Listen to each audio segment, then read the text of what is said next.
This is a selection of some of the massive stones at Avebury, which is the largest stone circle in the world. Avebury henge and stone circles is one of the greatest megalithic marvels on the British Isles. It is located just 20 miles north of the more famous Stonehenge. While Stonehenge may be more renowned in what are classed as a Hollywood megalithic site, Avebury is by far more expansive and feels more authentic and atmospheric. If you haven't been to Avebury, this quote by the antiquarian John Aubrey in the mid-17th century sums up the difference perfectly. It does as much exceed in greatness the so renowned Stonehenge as a cathedral doeth a parish church. To give you a feel for it, Stonehenge as a stone circle is around 100 feet in diameter, whereas Avebury stone circle measures over 1,000 and is the largest in the world. It was thought to be built around 4,500 years ago, roughly between 2850 BC and 2200 BC.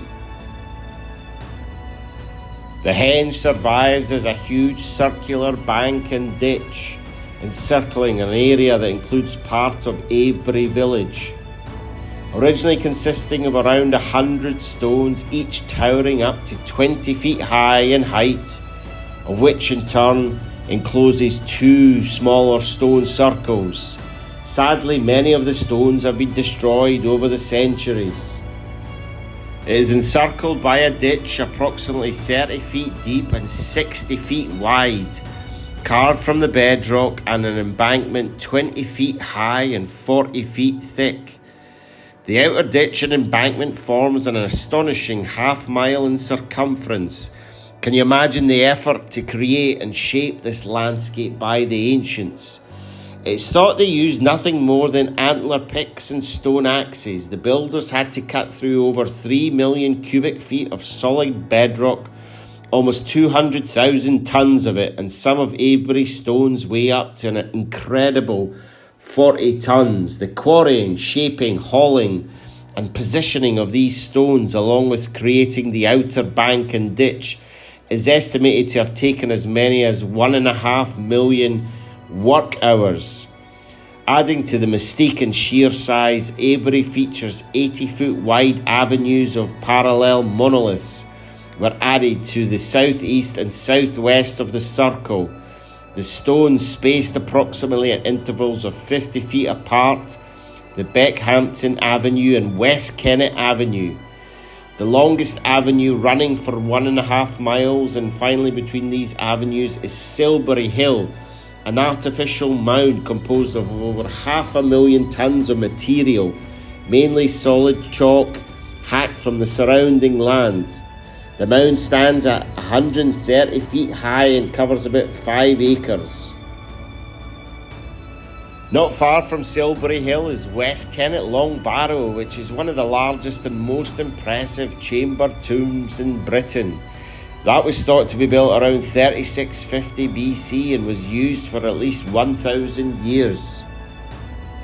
Avebury is without a doubt one of the most impressive and expansive megalithic sites and complexes on the planet.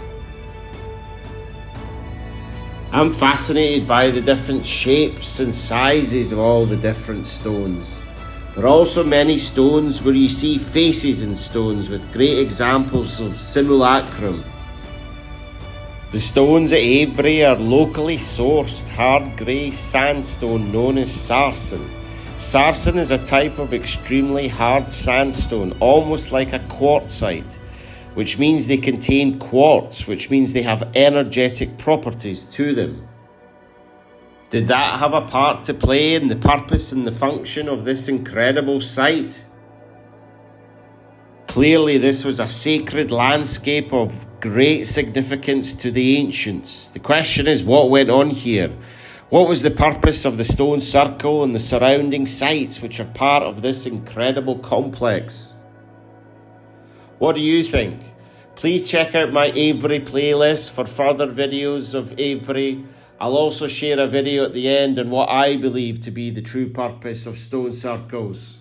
Thank you so much for watching. Please leave us a comment and subscribe to Rapper Nature. Alright, nice one. Cheers.